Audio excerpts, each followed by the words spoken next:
when you say, "Oh, I'm a city planner," like a non-0% portion of your job is figuring out where everybody's going to take a dump.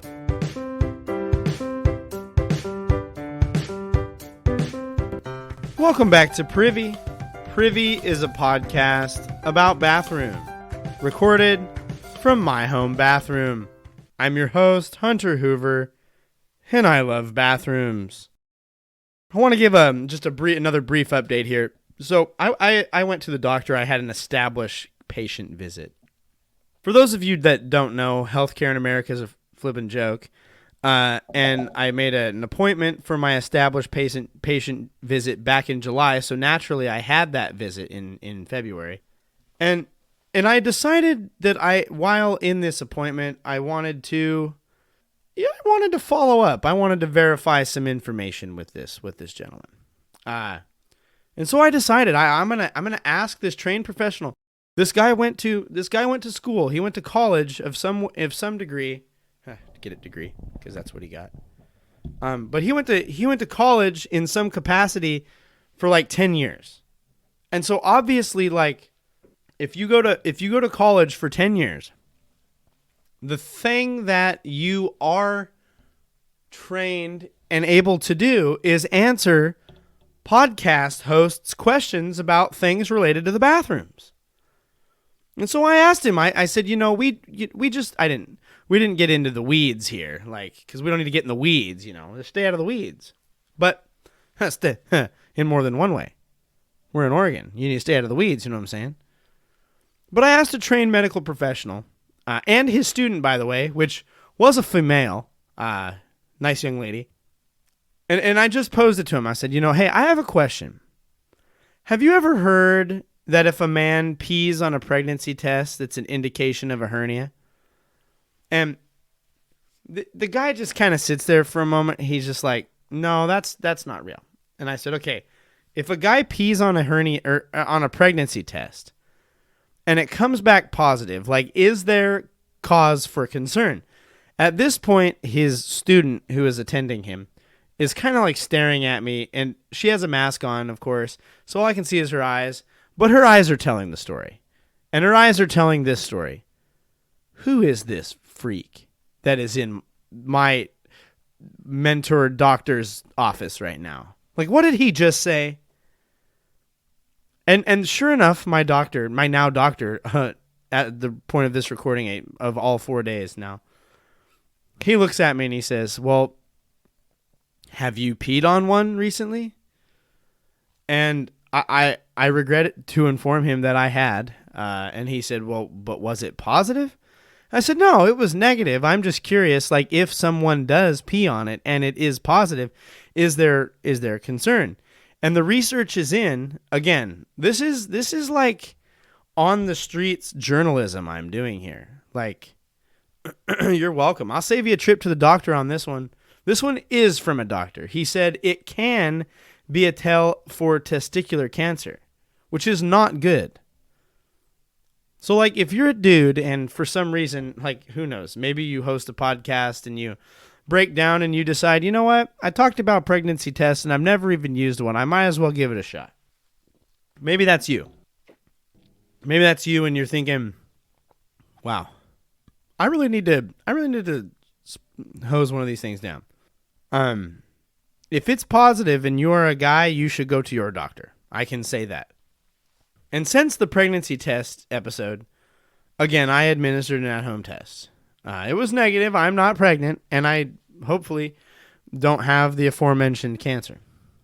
Now, from that experience of peeing on the pregnancy test, I learned a very important lesson about pregnancy tests. The first is that the end you pee on, the actual portion of the test that you urinate on, is much more rigid than you would hope or want. Like, I thought it was going to be like a brush, like a paintbrush texture in texture. No, it is like rigid. It's still absorbent, but it's rigid. The second, which is related to that first gleaning, is that pregnancy tests, to my understanding, were meant to be administered below the surface of the bowl. Because if you do them as some podcast hosts have done them above the surface of the bowl, there is a level of splashing and spraying that occurs when your stream hits that rigid edge that is just, for lack of a better word, unwanted in every way. We live and learn, but there was just a level of splash that's not okay. Speaking of levels of splash that are not okay, something we talked about in the past is the level of splash that exists in public restrooms. In the past, we have noted the tension of public restrooms. There is the concerns of paying for maintenance and upkeep, providing access for people to go to the bathroom that doesn't impose on local businesses who themselves struggle to pay for the costs related to their restrooms. I live in the Pacific Northwest, Squatchin' country, as the Discovery Channel would remind me. And in some of our urban centers, namely, they're called cities, namely Portland, Eugene, and Salem, it turns out, and check your local municipalities before you go seeking to practice this air quotes right that I'm getting ready to tell you about. But it seems that you're allowed to just go to the bathroom outside as long as you do not expose yourself to someone. Like, that's not a solution, but it is helpful. Like, if in a pinch, like, go hit the bush and maybe you got to use some bush to wipe, you know what I'm saying? You got to bush wipe it. But it would seem that these cities do not look at this as a long-term solution. In the city of Portland, there is an estimated 33,000 to 5,000 people who live on the streets and are categorized as homeless or unhoused. Likewise, Portland's growing population and foot traffic increased growing bathroom concerns at the turn of the millennium. Conversations began as to where all these people were going to take a poop. You know, the hard discussions that city planners have. Imagine sitting around, like, when you say, oh, I'm a city planner, like, a non-0% portion of your job is figuring out where everybody's going to take a dump. Like, let's be honest. That is part of the job. If there's any city planners listening to this, reach out to me. I want to talk to you. I would love to talk to you. In 2006, Portland State University published a report titled Going Public. In it, the researchers identified the need for new and public access to restrooms 24/7, 365.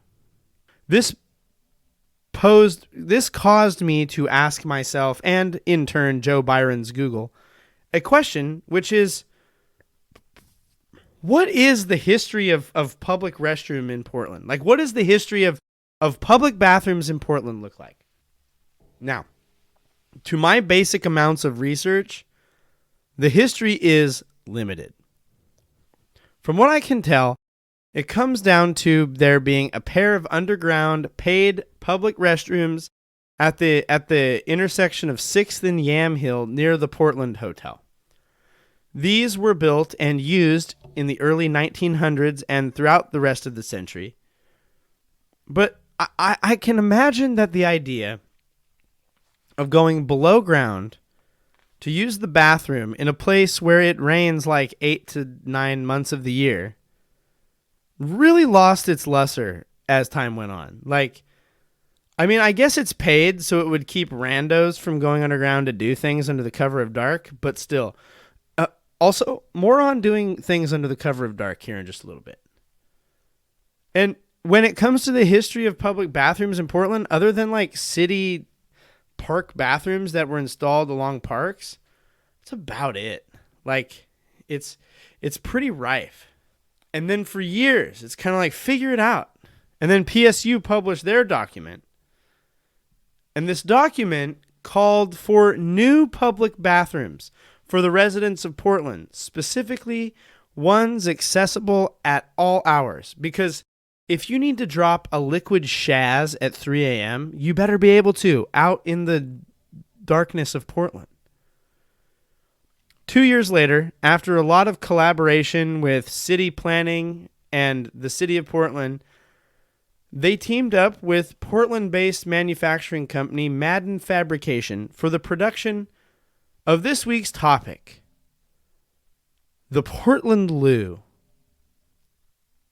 Now, if you heard that and you misheard it and thought, oh, Portland Zoo, where the animal poop goes is a different conversation for another time. But the production of the first Portland Loo would be placed in the city's old Chinatown in 2008. These Portland Loos, manufactured by Madden Fabrications, have many key features, a couple of which are its, quote, crime-resistant material, single occupancy, and exterior hand washing. I will note they are not self-cleaning, which would be rad, but drastically increases the cost and maintenance upkeep. More on that. The cost of a Portland Loo is about $90,000 to $95,000 for the base model, and there are additional costs of shipping and insulation, as well as putting in the sewer line that are about $35,000. So just to make one of these exists on the streets of Portland is about $120,000. They estimate that yearly maintenance on a Portland Loo is about $10,000. In short, these are some expensive toilets, and they plan to generate no money off of them, except for the service they provide to tourism. But there was this boom. Madden Fabrication found its stride and really began producing these for more places than just Portland. Because, as it turns out, the question of where tourists, the homeless, and passersby are going to pass their byproducts is a question to many city planning officials all over the world. I'm telling you, these city planners are sitting around just trying to figure out where their residents and tourists are going to poop. That's like what the job is. If you tell me I'm a city planner, I instantly assume you sit there to figure out where people go to the bathroom. Like, that is part of the job. Ooh. What do we got? Sparkling berry. Yeah, it ain't no orange vanilla, but it'll suffice. It's perfectly serviceable. Since the creation and initial installation of the first Portland Loo, there have been 14 other loos installed within the city of Portland, the most recent of which was installed in 2018. 6 of these loos are open 24/7 to the people of Portland, while the other 9 follow the park hours. The other 19, I believe. No. Yes, the other 9. Sorry. Do math. Do math.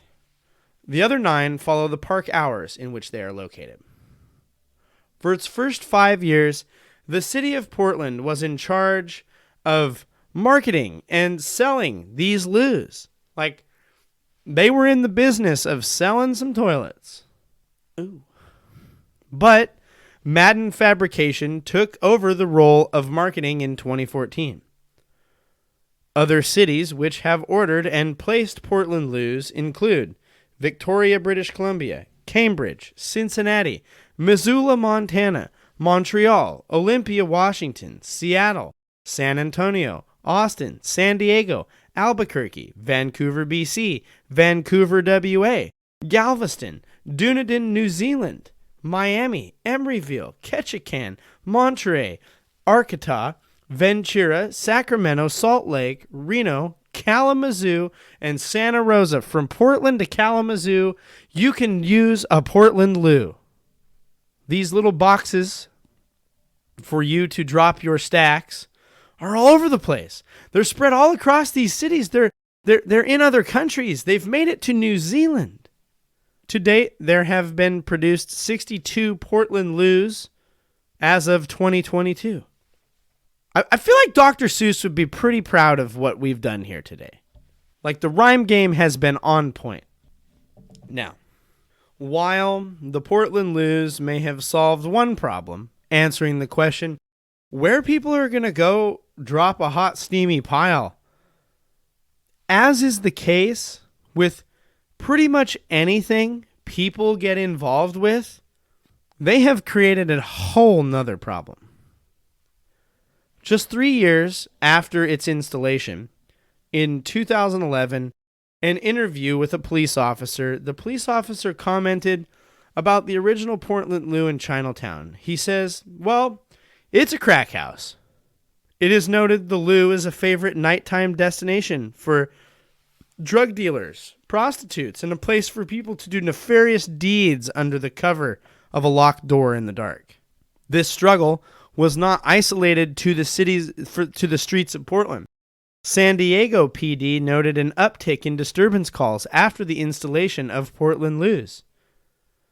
Concerns all over the country relating to the Loos byproducts have been heralded. In some cities, they have ordered the Loo and it is sitting waiting to be installed. And on the side of all these outdoor public stations, at least the ones which haven't been vandalized to a point, more on that in just a moment. On the outside of all of these public outdoor bathroom stations is the statement, the Portland Loo.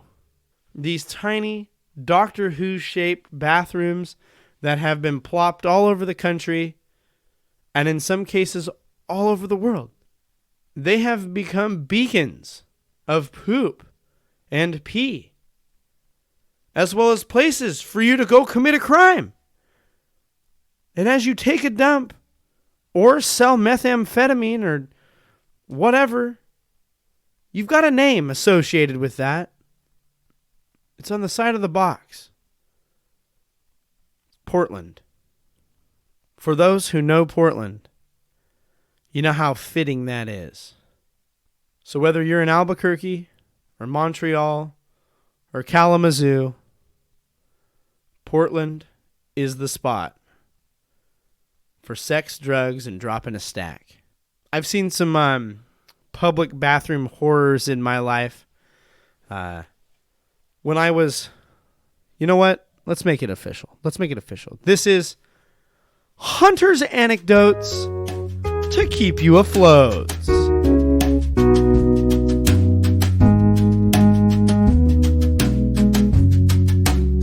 Once, when I was mentoring in the streets of Salem, the Salem Riverfront Park bathrooms were a regular stop for my mentor youths and I. And I remember this one time I had a younger youth this day, and he's like, I gotta go to the bathroom. I was like, well, there's one over there, and I walk over, I take him over to the bathroom. He goes in there, single occupancy. He goes in to do his thing, and he goes in, and he almost immediately comes back out. He's like, I can't use that, and I'm like, why? He goes, it's bad. And I go in, and there's like soiled underwear and all sorts of nonsense just spread hither and yon. And I'm like, okay, bud, you don't have to do that. And I go on the next one over, and there's just like someone has like halfway done their laundry in the sink, but they like clogged it and left it, and there's like just used underwear just in the sink. And so finally I just called it. I said, you know what, dude, let's just go over to the game store, and if I have to buy you a snack to let you use the bathroom, let's just go over there. But I got to tell you, while I have seen some heinous public bathrooms in my time in Salem, this week I took a trip to Portland. Impromptu, as it was. We woke up on Saturday. My wife had made plans with her sister to go to the Portland Zoo. Now, while at the Portland Zoo, we saw many great things. I saw an owl, a screech owl. It was really great. He was half blind. Saw some cool condors. Saw some pretty neat. I saw elephants having sex. So that was interesting. My son learned something about nature that day. But one of the things that I'm sitting here, I had done some research for this episode. I had been researching Portland Loos. And here, just right on my doorstep, just such like a gift, is a trip to Portland. And I'm sitting here going, I'm going to be kicking myself. I'm not going to be able to sleep well if my fat duff goes all the way up to the crap hole that is Portland and I don't investigate a loo. Like, it had to be done. And so my wife's a very patient woman. Because one of the things that is said on the way up to the zoo is, hey, after we're done with the zoo, I need to make a pit stop. Oh, where? I need to go find one of these Portland Loos. I got to go check it out for myself. And of course, my wife obliges. She's a very patient woman. And so we go to the zoo, we do our zoo thing, and then we get in the car, and I'm like, okay, I've done some research. I know there's a Portland Loo within 10 minutes of the zoo. We got to go hit it up. And so we visited the Portland Loo at the waterfront park. I don't remember the name of the park. It's got a guy's name attached to it. It's not important. And, we're driving, and we're like, oh, I can't spot it. And then I see it, this wonderful little silver gray box. So I make an illegal U-turn, and I parallel park, and I jaywalk across the road. We're just breaking all the laws here. And I get over there. And the first thing that strikes me as I approach this loo is behind the loo, almost sharing a wall, is a porta potty. Like, the city has brought in a porta potty. Now, I'm sitting here thinking to myself, this could mean one of two things.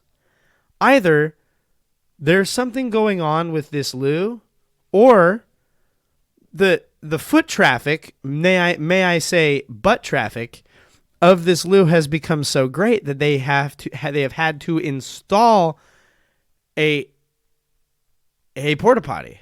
Either way, I'm sitting here thinking, doesn't that kind of like bode negatively for the effectiveness of these loos?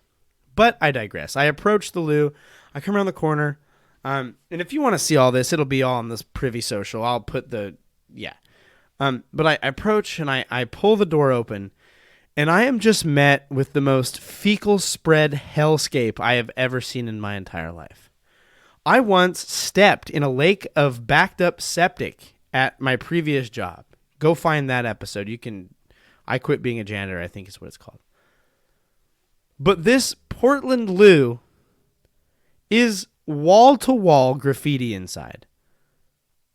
And wall-to-wall, floor almost to ceiling, covered in human waste. Poop everywhere. Everywhere. I opened the door and I looked down, and there was just turd sludge just right next to my feet. And I went, oh my gosh. I took pictures. I took some photos, and I got the heck out of there. The toilet was, I told my wife when I got back in the car, I was like, I had made plans to sit on this toilet seat and like take a picture, like do the whole thing. There was no sitting on the toilet seat. The waste products have come up and out of the toilet seat and are like sitting inches above. The toilet was so clogged that the city of Portland just gave up on cleaning it and fixing the toilet and installed a porta potty. And you might ask yourself, and I cannot stress enough, this is not to disparage the people at Madden Fabrication. This ain't their fault. It's the city of Portland's fault. Like, I would say maybe the people using this thing. But when it says, like, anti-crime and, like, it can't be vandal, like, that only goes so far. Like, there was vandalism all up in it. This thing hadn't been cleaned in ages. It was one of the most foul bathrooms I have ever seen in my entire life. And I just went to one at random. Like, who knows what the others are like, but it doesn't bode well. Like, the law of averages is like they're just as bad.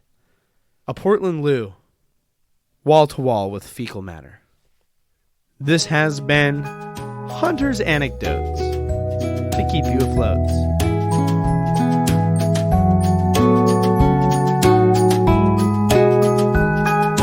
And this brings us to the end of another episode of the podcast. Thank you so much for being here. We're glad you're here. If you would, send us an email, privycast@gmail.com. We'd love to hear from you. Send us episode suggestions, comments, concerns, If you want to be on the show, if you know somebody who's got some wild bathroom stories, send them our way. We'd love to hear from you. You can follow us at social media, at Privycast on all social media. You can follow me. I'm at Owlet7. I'm putting weird stuff in my pie hole. Something I'm thankful for is I'm thankful for clean public restrooms. When you find one, it's a gem. When you find a clean public restroom, it's a gem. Be thankful for it. We've got a lot to be thankful for, and one of the ways that we express that thankfulness is by giving some money to the Wounded Warriors Project. For every rating or review left, we donate $1 or $2 to Wounded Warriors as a recognition that we keep pooping in the free world, but that free world was not always free. Thank you to those who have fought and served. Our meager donations are not enough.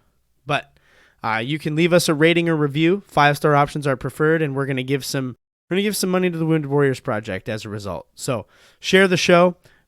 Send it far and wide so that way more and more folks can leave those reviews, generate more and more stuff going on there. We would love to do that.